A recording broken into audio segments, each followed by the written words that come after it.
As the European football season comes to an end, it is time for Brazil's national championship to kick off. Brazilian domestic football is huge. With tons of large cities and giant clubs, there are at least 12 teams in the country which can count their fan bases in the millions. A few in the tens of millions.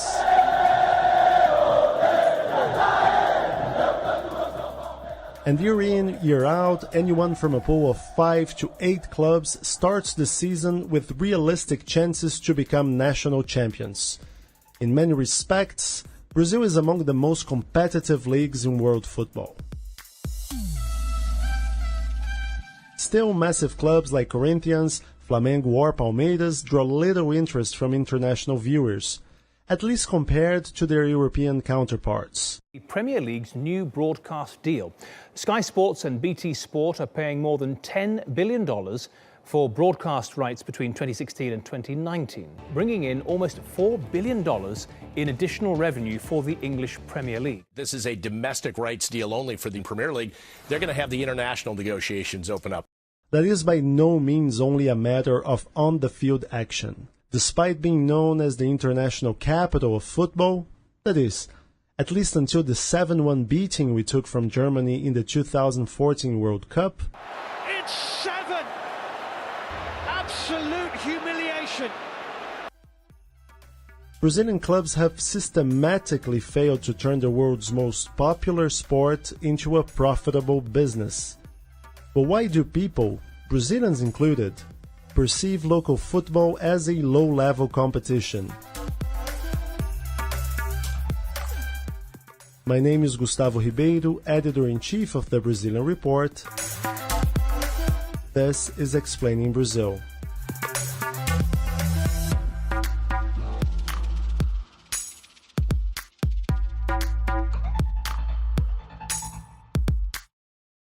Ewan Marshall, you're a die-hard football fan who follows the Brazilian league very closely. Yeah, when I'm not covering the Brazilian Congress and all sorts of corruption scandals, I'm basically watching football. That's about it. In this century, we've seen a recurring phenomenon in world football. A billionaire with cash to spare buys a mid-table team, injects rivers of money, sometimes with dubious origins, and after a few seasons the club turns into a powerhouse. The list of these new rich teams goes on and on. Just to name a few, we have Chelsea and Manchester City in England, obviously Paris Saint-Germain in France, and Leipzig in Germany. Why aren't these rich guys looking to Brazilian teams? Well, first of all, the issue with Brazilian football teams is that they're structured completely differently from clubs in Europe. Because in Europe, most of these clubs they're run just like companies, regular companies, and some of them are even listed on like the stock market. You know, they have a lot of shareholders. And in Brazil, it's very different because essentially these are social clubs. These have members, and football is just one part of their operations. Meaning they have hundreds of owners.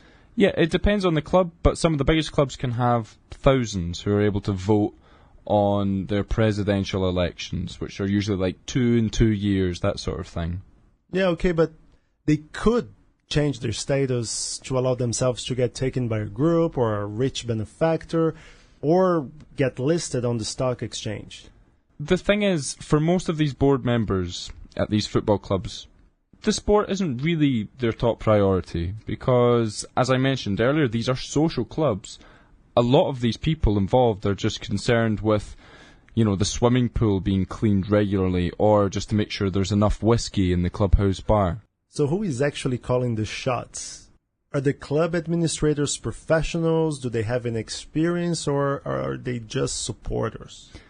Yes, some of them do. Some of them are proper businessmen. They have training, they have experience, but it's not actually a requirement. To be an administrator of a Brazilian club, you don't actually need to be an administrator, you know, in certain terms. All sorts of people are involved in running Brazilian football clubs. You see former politicians, a lot of former players actually get involved, and only really a handful of them actually have any formal business training. Yeah, I can't imagine these people leading responsible administrations. No, not really, because Brazilian clubs are run in this really short-term, kind of haphazard way, where the only thing that matters is results. So clubs will do and spend whatever it is they can just to get their hands on a trophy. That's the only thing that matters to them.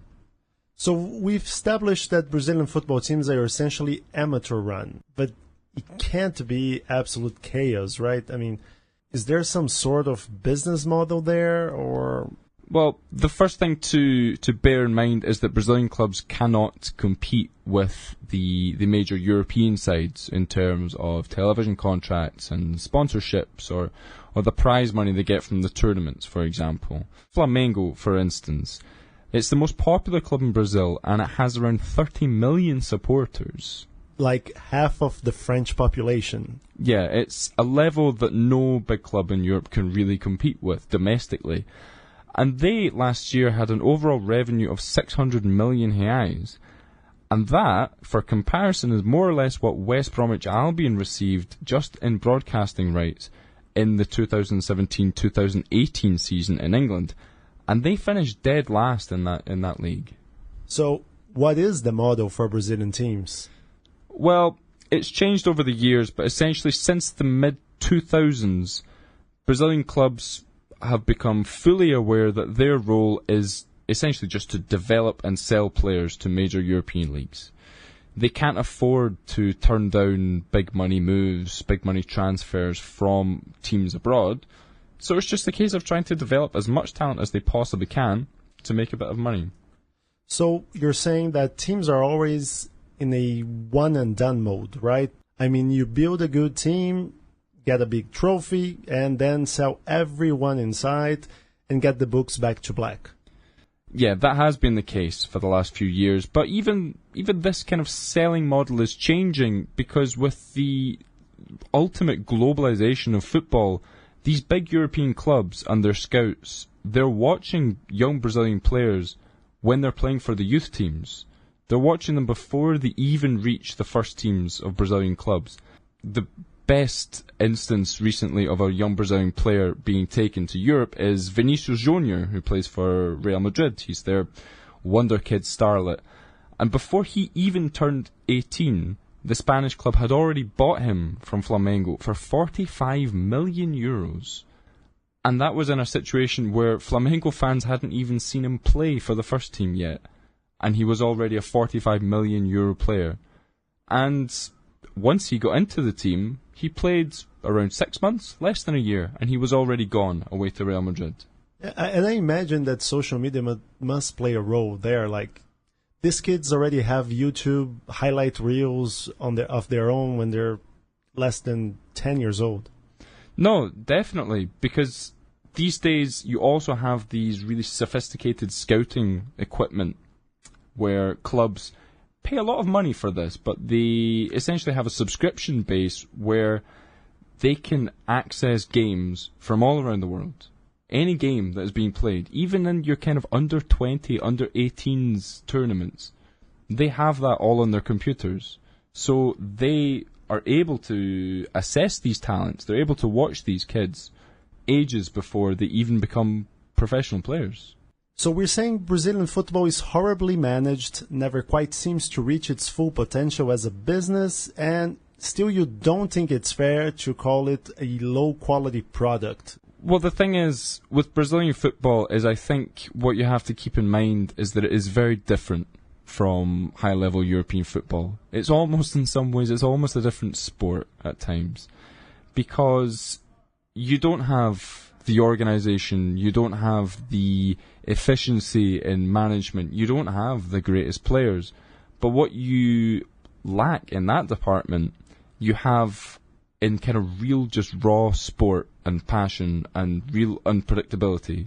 Anything can really happen in Brazilian and South American football, whereas you can watch a game in Europe and you've seen these games before, if you know what I mean. They're all kind of repeated a bit, but Brazilian football you know who's going to win if you see Manchester City with a mediocre team. Right, yeah, there is that element to it, but it's also like non-footballing things. You know, crazy things will happen. There'll be a power cut, dogs will run onto the pitch, and managers will have fist fights with referees. It's that kind of unpredictability and just raw sportsmanship that makes it something completely different and worth watching, in my opinion. Yeah, I'll give you that in terms of the unpredictability. Like, you tune in to watch the German league. You know that barring a catastrophe, Bayern Munich is going to win. And I'm sure Bayern Munich fans are happy with that, but as a product, it seems boring to me. But let me play devil's advocate here for a second. Unpredictability does not necessarily mean instability, and that's what we get in Brazilian and South American football oftentimes. For instance, Copa Libertadores, which would be the South American Champions League. Last year, we have the two teams in the final who should have been disqualified for playing against the rules, but then if you have political power, the rules can be bent much easier here than in Europe, it seems to me. No, yeah, that's definitely the case. Obviously I wouldn't condone some of the scenes that we saw last year in the Libertadores final. That's where things go a little bit too far. But I also think that Brazilian football, at least in the short and medium term, is never going to compete with these European leagues for quality. So actually, to a certain extent, we have to embrace this madness that you have in Brazilian and South American football, because it's the only thing that sets it apart.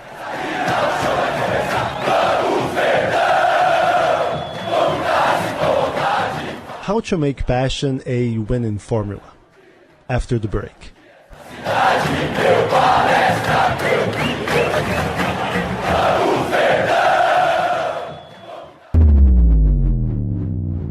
Of every 100 spam messages sent in the world, 5 come from Brazil. And spam is not only annoying, it poses a real security threat for companies with their conspicuous links. If you want to protect your company's environment, team up with FastHelp. FastHelp is a Brasilia-based IT company that is focused on cybersecurity.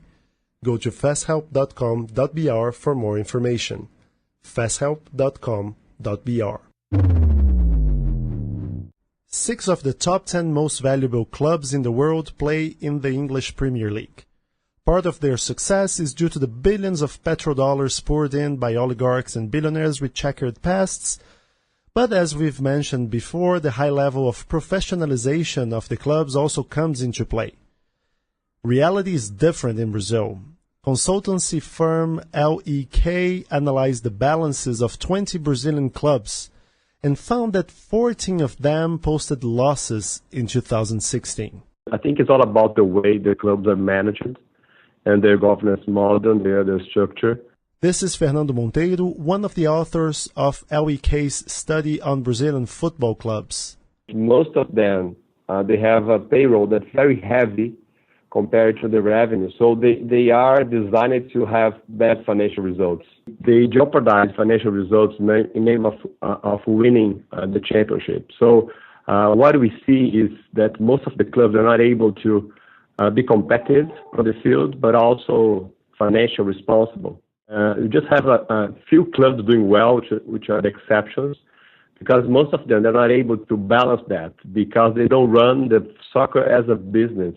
And you have to make sure the financial discipline is mandatory and is sustainable. You're going to have some real responsibility in the way you manage the club, and that's going to be sustainable in the sense of there will be not a next election that can change the way the club has to be managed. Fernando, which would be the exceptions to this rule? I'd say the most relevant one that everybody knows is Flamengo. We also have Palmeiras doing relatively well. They are starting to enhance or embed some financial discipline. Even if you took these two clubs and you compare their performances, the European bigger ones, they're very weak. The financial performance is close to the last performers in most of the European leagues. So even our best ones are still lagging behind, if you will. You mentioned Palmeiras as one of the teams who are better financially, but still, Palmeiras seems to be far from having a sustainable model. The team has a rich sponsor who is pouring money into signings and is exercising enormous political influence. So my question is, if the sponsor pulls out, could Palmeiras stand up on its own feet? Because we've seen this movie before. In the 1990s, Palmeiras was banked by a big sponsor, and once the well dried up, the team was relegated twice and was left in pretty bad shape. Are we seeing the same thing all over again?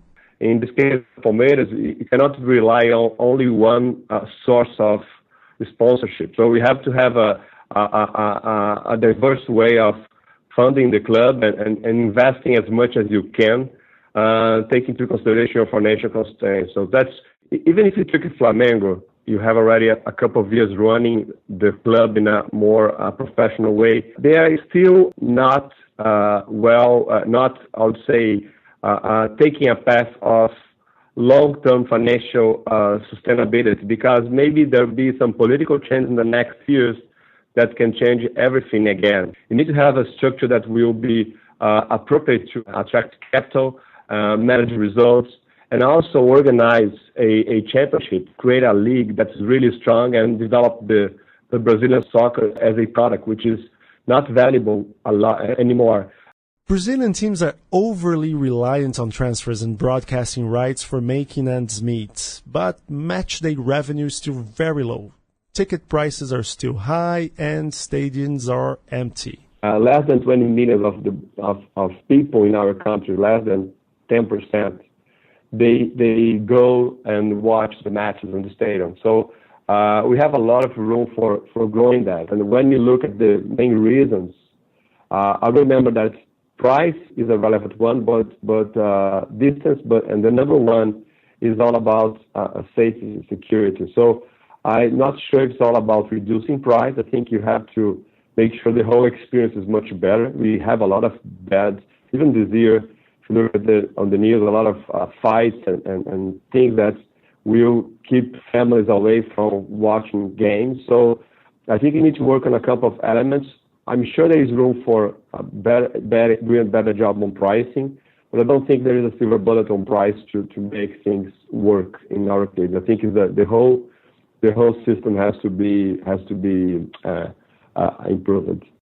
Teams' board members don't seem to be willing to lose control of their clubs. Besides, the current associative model allows them to pay much fewer taxes. Can you envision a transition model so clubs will be more run like actual companies? The existing associative model does not work at all. When it works is an exception in the world. Overall, we'll talk about the enterprise model.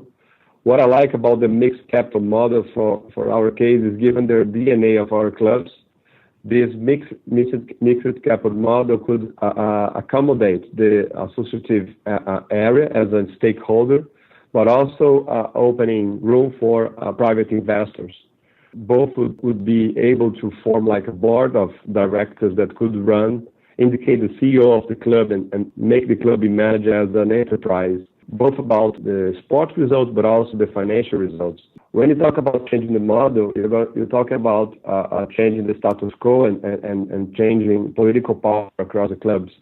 So we believe that there are a couple of triggers that can help that process to happen over time. I think one of them is to be very relevant for the Brazilian clubs to have some kind of a temporary tax benefit for them to migrate from the associative model to the enterprise model, because nowadays they have some tax benefits in staying the way they are, and that's going to be a huge barrier for them to move to a new model. But once you have that, and a few clubs trying to move, and the investments coming, and over years the results are being achieved, you're going to have like a halo effect, in my opinion, because the other clubs, over time, they'll be less competitive compared to these pioneer ones, and they will naturally probably move in that direction to stay competitive. That's the way I see as a long-term process evolving.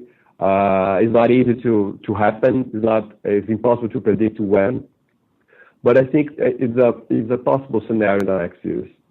Unfortunately, a paradigm change seems unlikely in the short to medium term. In the meantime, however, even though the quality isn't the best, Brazil's national championship remains an entertaining tournament. With no World Cup this year, maybe you should take a chance on the Brazilian game. It might surprise you. This podcast was written and prepared by me and Ewan Marshall. And Maria Marta Bruno produces this show. If you like this podcast, rate us on any platform you may be listening to Explaining Brazil. It will take only a second, but it is really important for us. And the best way to support Explaining Brazil is to subscribe to the Brazilian Report, the journalistic company behind this podcast. Every day we have new content about Brazilian politics, finance, and society. We've also got exclusive newsletter services if you want to be briefed about what's going on in Brazil before starting your day. Subscribe now for a free trial and enjoy all of our content for 7 days. And it's really free. You don't have to submit any credit card information whatsoever. Just go to brazilian.report/subscribe. You can also follow us on Facebook and Twitter. Our handle is @BrazilianReport. And that's all for now. See you next week.